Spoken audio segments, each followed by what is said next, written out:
Agora você verá um resumo do módulo de legislação. Vamos iniciar lembrando de que o trânsito não é composto apenas pelos carros, mas também pelo homem e pela via. Sendo assim, é responsabilidade do condutor preservar pela segurança das demais pessoas. Via é onde transitam pessoas, animais ou veículos. Seus componentes são a pista, a calçada, o acostamento, a ilha e o canteiro central.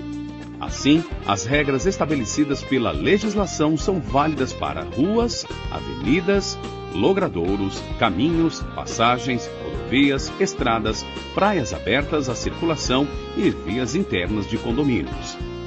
As vias são classificadas de acordo com sua localização, como urbanas e rurais. As vias rurais são diferenciadas da seguinte forma: rodovias possuem a via pavimentada. Estradas não possuem pavimentação na via. Lembre-se que o limite de velocidade, quando não sinalizado, deve respeitar o definido pelo Código de Trânsito Brasileiro.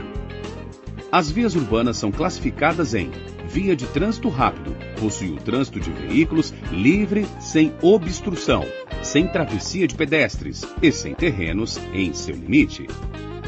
Via arterial é aquela que liga os bairros de uma cidade e tem interrupção do tráfego, com semáforo e circulação de pessoas, como as avenidas. Via coletora liga e distribui o trânsito, possibilita o tráfego, como as ruas de um bairro, também possui semáforo e permite a circulação de pessoas. Via local é aquela que dá acesso às áreas restritas, sem semáforo, como as ruas de um condomínio ou as ruas sem saída. Assim como nas vias rurais, quando não há sinalização nas vias urbanas, você deve respeitar o limite de velocidade estabelecido pela legislação. Para organizar, coordenar, criar normas e executar o trânsito no nosso país, foi criado o Sistema Nacional de Trânsito, SNT, que é um conjunto de entidades da União, do Distrito Federal, dos estados e dos municípios. No trânsito, os carros maiores devem garantir a segurança dos menores. Os veículos automotores devem preservar a segurança das bicicletas e demais veículos sem motor. E todos devem prezar pela vida do pedestre. Para garantir a segurança nas vias, você viu que é importante manter o veículo em boas condições, com a revisão em dia e abastecido. Essa atitude evita que ele pare na via para reparo ou por falta de combustível, atrapalhando o tráfego dos demais veículos. Por isso, são consideradas infrações. Veículo parado nas vias de trânsito rápido e rodovias, para reparos. Veículo parado nas demais vias, também para reparos, é uma infração leve, 3 pontos na CNH. Veículo parado por falta de combustível. Para mudar a marcha ou acionar os equipamentos do veículo, você pode dirigir com apenas uma mão no volante e nas demais situações deverá manter as 2 mãos no volante. Você também deve usar um calçado que se firme nos pés sem comprometer o uso dos pedais.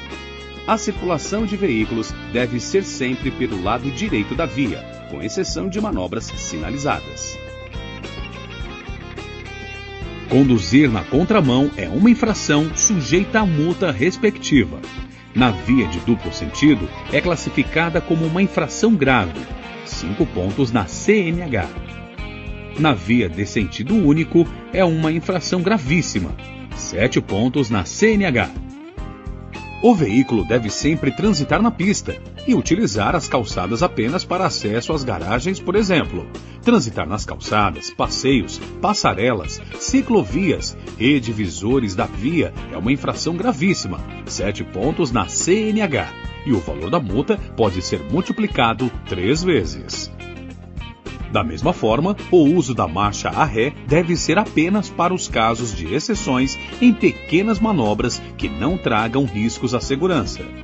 Em outras situações, dirigir de marcha a ré é uma infração grave, 5 pontos na CNH.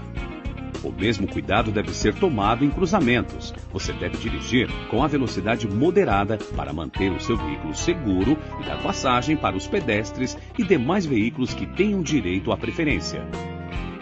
Falando em preferência e prioridade, lembre-se de que alguns veículos têm preferência de passagem. como os de policiamento, fiscalização, socorro e operações de trânsito.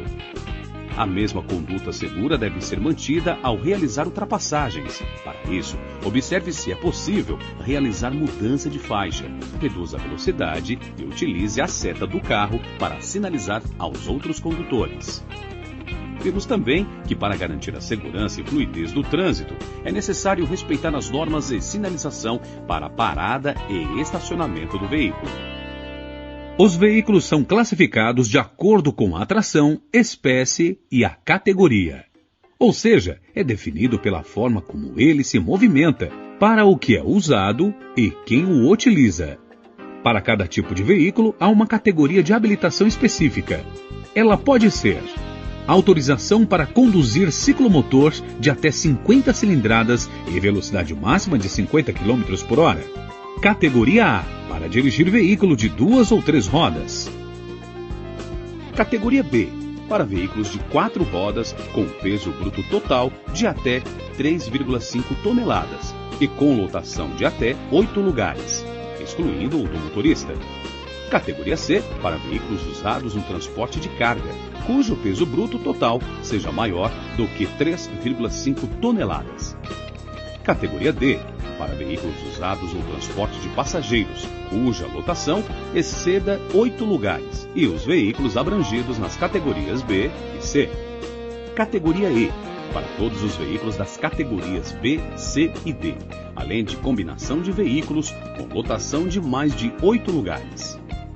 Vamos relembrar o que é necessário para obter a Carteira Nacional de Habilitação para as categorias de veículos ACC, A e B. Todo candidato deve realizar avaliação psicológica e exame médico, para então participar do curso teórico técnico. Após a finalização do curso, deverá prestar o exame teórico técnico com 30 questões. Para ser aprovado para a próxima fase, deverá acertar 21 questões. Sendo aprovado, realizará o curso de prática de direção veicular, com carga horária de acordo com o tipo de veículo para o qual está se habilitando. Esse curso envolve também as aulas em simulador de direção veicular. Após cumprir a carga horária necessária das aulas práticas, o candidato deverá realizar a prova prática em via pública.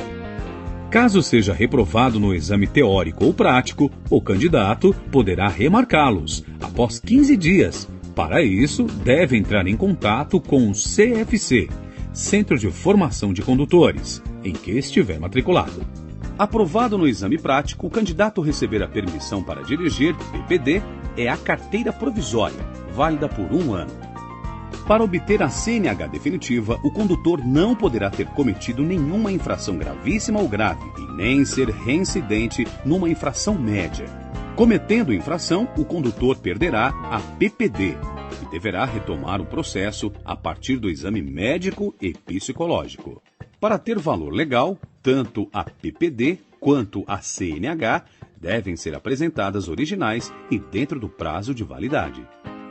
A validade da CNH é de acordo com o exame médico, sendo assim, deve ser renovada até os 65 anos de idade, de 5 em 5 anos. Após os 65 anos, a renovação é de 3 em 3 anos. Se a CNH for cassada ou suspensa, é necessário fazer o curso de reciclagem no CFC credenciado e realizar prova teórica. Vimos também que comete uma infração gravíssima, 7 pontos na CNH, o condutor que dirige o veículo de categoria diferente do seu documento de habilitação.